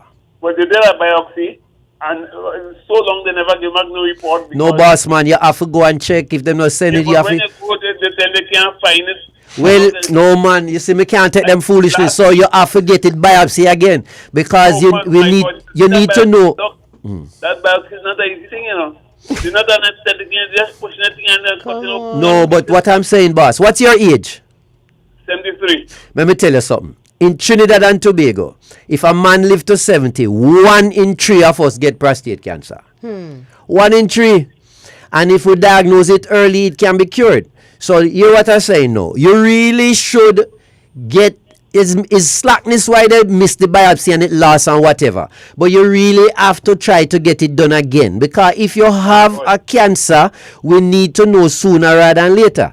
Alright, let's say you're lucky and you in the 2 out of the 3 that do have a cancer, but you have BPH. That means benign prostatic hyperplasia. All of us will get it if we live long enough. We and dogs. We have plenty of things in common with dogs. Alright. So if that is the case and it causing obstruction, it's not irresponsible or joking thing I'm telling you. You need to go on the cannabis oil. This is one of the things where it's very effective. It's very effective in shrinking the prostate and easing up the pressure upon the urethra, so you not have to be having the catheter all the time. Well, because every time I ask them, they don't answer in the hospital, you know. You just take out the catheter and they push in one. Yeah, let me tell you, but you see, you're just treating a symptom there, it now go away. So you need to get the oil and start to use it. We call it cannabis. How you do use that? You know what you need to do? Try come to my office so I could explain it to you how you must use it and tell you about it, okay? Okay, so I could come down your way? Yes. Yes. Okay, I think I'll do it because I prefer to talk here because I've been seeing and they're on the phone and stuff. Yep. Okay, thank you, doctor. All right, cool. 623 good afternoon. Hello. Afternoon. Good afternoon, I'm Mary. You know, doctor, he has been my doctor for a long time. And for all the women out there who think that $3,000 to $6,000 is a lot to take care of your health, it's cheaper to stay alive than to be dead. You can raise that money if you join the Susu, $500 a month, and at the end of the year, you go and check your health out to make sure you have a clean bill of health. So she was a patient? Or is a patient? She was kind of muffled though. Good afternoon. Hello? Yeah, hello? Yes. Good afternoon. Yes, good afternoon. Good afternoon. I have a question for the doctor here. What are the good vegetables that one can use? Basically everything, you know, except, you see, I just mentioned about the lectins. So what you should do, go and Google about the lectins and see which are the plants them around that have a significant amount of lectin. And if some of those are some of the things you use, as I said before, you might have to skin the tomato or the pepper, or you might have to soak things like the red peas overnight. And if you pressure cook the things, them it will usually destroy the lectins. Okay? Okay, man. Thank you. All right. All right, you're welcome. And we're going to put up the information for Dr. Pottinger on our Facebook page and YouTube. That Dr. Pottinger has been my doctor for a long time. And for all the ladies out there, you know, your health is important. You know, a friend might ask you to borrow $3,000 to $6,000. You may give it to them.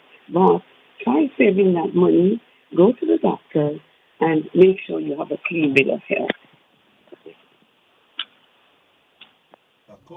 I play back. That same thing.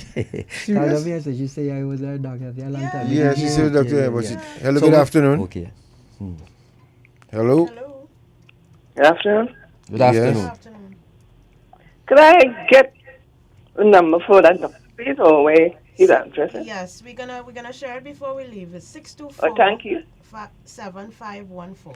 Doc, All right, I'll listen on the 624. radio. Yes, I hope 751. me have phone because we never had phone for about 6 weeks straight with this cable cutting thing. Wow. So now they're trying to go to what them call it again when I use cable. You know, I use the line. Fiber Landless. optic. Landless. But it now work too good, so I hope it may have line. Hello, good afternoon. I hope you're hearing me now. Yes. Yes, good afternoon. I was saying earlier, Dr. P is my doctor. He's my OBGYN. And for all the ladies out there who think that $3,000 to $6,000 is a lot for your health, it's not. Because if a friend asks you to borrow that money, you will lend it to them. So why don't you spend that money on yourself and to declare a clean bill of health? All right, folks, so that is where we have to leave it. And thank you very much, Dr. Pottinger. People are asking us to bring you back. You always a popular one with the listeners. Yes, and the we will do number that. is, like I just posted it on Facebook and YouTube, 624-7514. I also put the email address there. So you can reach out to him. He's at the Good Health Medical Center on Fitzblackman Drive, Port of Spain. Right. Folks, we got to go. Thank you very much. Thank you. Take care. Be safe. See you next week, Sunday, God's willing, at 10 to 12. Good afternoon. Good afternoon. Good.